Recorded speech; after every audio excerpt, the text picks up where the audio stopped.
What if I told you your body already knows how to heal itself?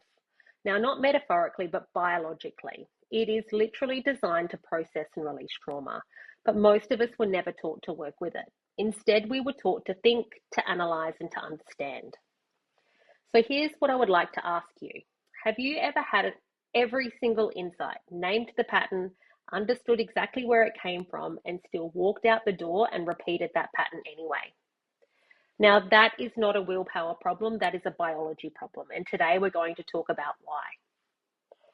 Welcome back to the Wonders Within podcast. I'm Nikki Denham, founder of Wellness Wonders Australia. And today we're talking about why you cannot think your way out of trauma and what is actually happening in your body when you try and what works instead. And I promise you, what works is more natural, more accessible, and more powerful than anything your thinking mind has tried. Now, I knew the drinking wasn't serving me long before I stopped. I could see it clearly, I could name exactly what I was doing and why, and I understood the pattern. And yet I poured the wine anyway. Because that is the thing that nobody tells you about trauma, is that insight is not the same as healing. Understanding why you do something does not stop you from doing it. The knowing lives in your head and the wound lives somewhere else. Now, I also knew my relationship patterns. I had talked about them in therapy for years and I understood where they came from. I knew all of it. And I walked back into the same patterns again and again. Not because I wasn't trying, but because I was trying in the wrong direction. Because you cannot think your way out of something that was never stored in your thoughts. Trauma is not a memory and it is not a story. It lives in your body and in your nervous system and in the tissue and the breath and the place beneath words. And the moment I finally understood that, everything changed. Now, I was at a wellness festival with a dear friend not long after I had ended my last relationship.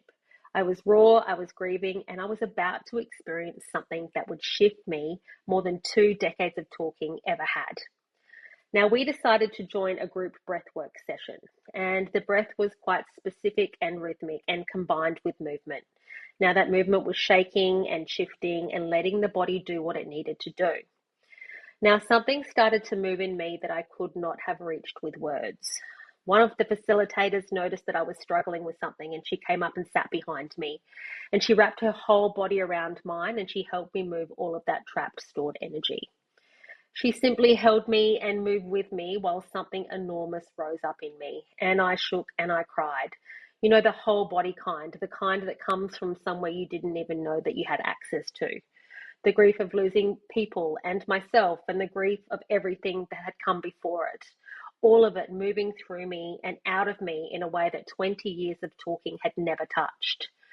And afterwards, I was spent, absolutely exhausted. My body was asking for sugar before my mind had even registered the thought. And then underneath all of that exhaustion, I felt light. It wasn't happy, I wasn't fixed, but I was extremely light. Like something that had been living in me for a very long time had finally been given permission to leave. Now, that is not magic, that is biology. Now, there is a book I keep coming back to because it keeps being relevant, and that book is The Body Keeps the Score by Bessel van der Kolk, and the title alone says everything. Now, what van der Kolk and decades of research has shown us is when we experience something traumatic, the brain doesn't process it the same way that it processes ordinary memories. It gets stored in the body and in the nervous system and in the parts of the brain that govern survival, not language, not logic, and not reasoning. And this is why you can talk about something for years, yet still feel it in the moment a certain tone of voice enters a room.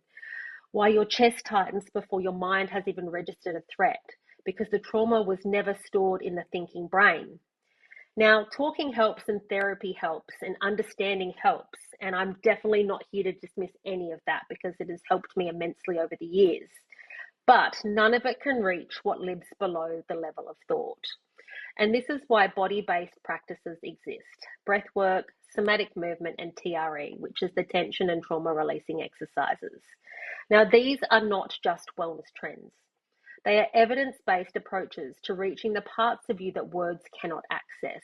They speak the language of the body that actually understands. Now, movement, breath, sensation, vibration, and shaking. As we spoke about in a previous episode, animals in the wild shake after a threat passes. They discharge the survival energy the body has built up and then they move on. Now, we were taught to hold it together, to stay still, and to compose ourselves. And so that energy stays as well. That cycle never completes. But here is the most important thing that I want you to hear today. The body that stored it can also release it. Now, you do not need to relive the story, and you do not need to have all the answers. You do not need to understand it completely before you begin.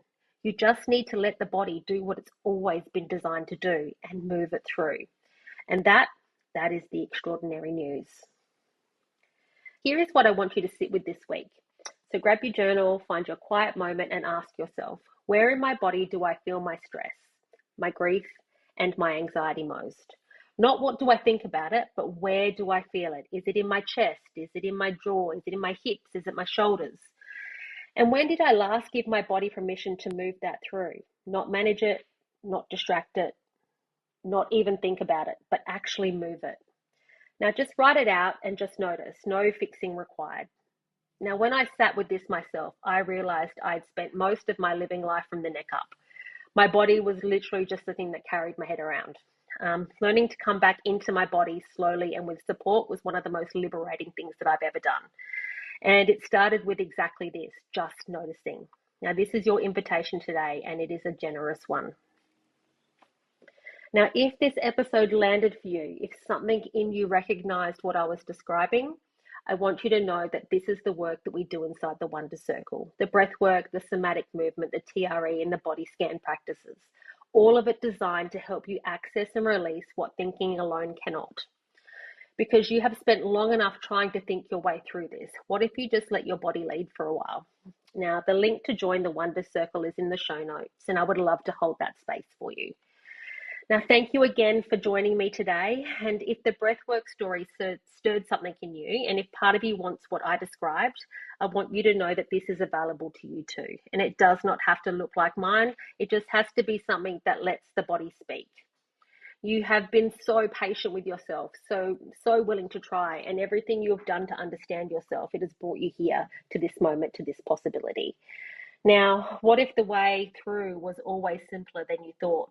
What if it was just one breath, one movement, and finally letting the body say what it has been holding on to all this time?